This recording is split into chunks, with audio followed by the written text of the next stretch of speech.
কবরের সময়কাল অনেক লম্বা সময়। আপনি দুনিয়াতে বাঁচবেন হয়তো 60, 70 অথবা 100 বছর। কবরের সময়কাল কতটুকু হবে আপনি নিজেই হিসাব করে দেখুন। এই পৃথিবী সৃষ্টি হয়েছে হাজার হাজার বছর আগে।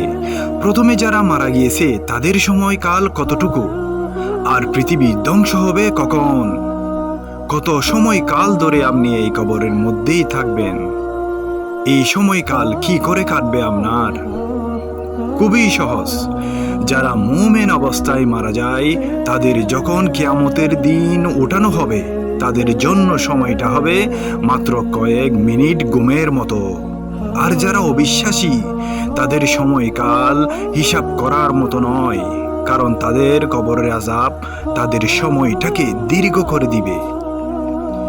রাসূল সাল্লাল্লাহু আলাইহি ওয়াসাল্লাম বলেছেন, কবর হচ্ছে আখিরাতের প্রথম ঘাঁটি।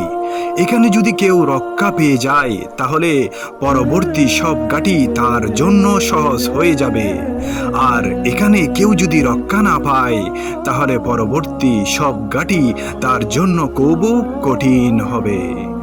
তিনি আরো বলেন, মেরাজের রজনীতে আমি যত ভয়াবহ দৃশ্য দেখেছি তার মধ্যে কবরের আযাবই হচ্ছে সবচেয়ে ভয়াবহ।